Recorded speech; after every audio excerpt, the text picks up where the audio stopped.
प्यारी सत्संगत, प्यार से बोलिए धन्य निरंकार जी। सत्संगत शास्त्र कहता है कि जरा तू सोच बंदे, कीड़ा मकोड़ा फतिंगा बनकर तू रेंग रेंग कर चलता था, दर दर की धक्के खाता था, ठोकरें खाता था, नाना प्रकार का कष्ट सहता था। कभी बिच्छू बनता था तो कभी घोड़े बनता था, तो कभी हाथी बनता था, कभी सांप बनता था, कभी वृक्ष बनता था, तो कभी पहाड़ बनता था। कुछ न कुछ बनता था प्यारी सत्संगत।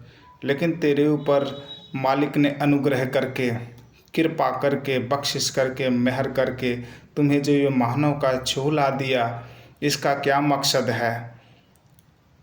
क्योंकि सत्संगत, हम खाना खाते हैं तो उसका भी कोई मकसद होता है, क्योंकि हमारे भूख लगी रहती है इसलिए हम खाना खाते हैं।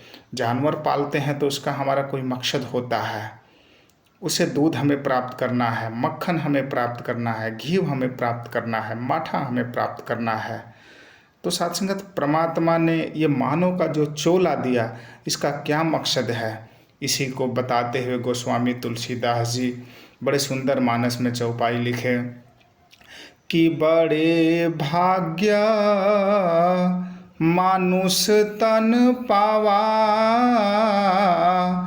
असुर दुर्लभ सदग्रंथ निगावा, साधन धाम मोक्ष करी द्वारा,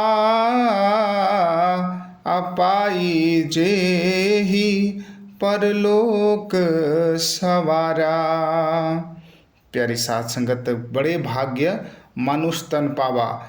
ये प्यारी साध संगत, ये 84 लाख जो योनि है, जिसमें हमने कभी बिच्छू बना था, अंडज पिंडज उद्भिज जरा, ये 4 वर्णों में परमात्मा ने पूरे ब्रह्मांड को बांट दिया। लेकिन साध संगत, ये मानव तन को छोड़कर जितने हम 83,09,09,099 प्यारी साध संगत, ये हम कुछ न कुछ बन के भटके। इससे सबसे उत्तम कुल मानव कुल कहा गया प्यारी साध संगत, मानव योनि कहा गया। इसी को बता रहे हैं गोस्वामी तुलसीदास की बड़े भाग्य मानुष तन पावा, असुर दुर्लभ। यानी सुर मतलब होता है देवता।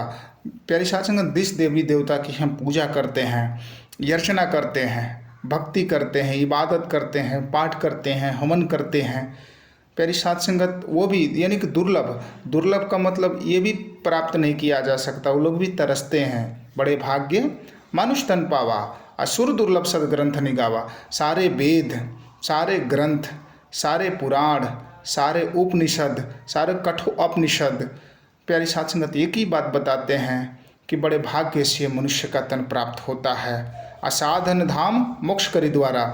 प्यारी साध संगत, हम कहीं भी बाज़ार में जाते हैं या किसी रिश्तेदार से मिलने के लिए जाते हैं तो हमें कोई ना कोई साधन करके ही जाना पड़ता है। तो प्यारी साध संगत, परमात्मा को घर जाने के लिए ये मानव का शरीर एक साधन है। इसी साधन के जरिए हम परमात्मा के घर पहुंच सकते हैं। साध संगत, परमात्मा को घर जाने के लिए उसके रास्ते की जानकारी हमें सहज रूप में प्राप्त करनी होती है, क्योंकि साधन धाम मोक्ष करी द्वारा, पाई जही परलोक सवारा। ये मनुष्य का शरीर प्राप्त करके हम सद्गुरु के चरणों में सजदा करेंगे, सद्गुरु के चरणों में झुकेंगे, और झुकने के बाद जो अपने अंदर ईर्ष्या, द्वेष, नफरत, काम, क्रोध, लोभ जो प्यारी साध संगत ये है, अपने गुरु के चरणों में छोड़कर उस सहज रूप में हम ब्रह्म ज्ञान प्राप्त करेंगे। और ब्रह्म ज्ञान प्राप्त करने के बाद इस परमात्मा का दीदार किया जाएगा। इस परमात्मा का दर्शन करने के बाद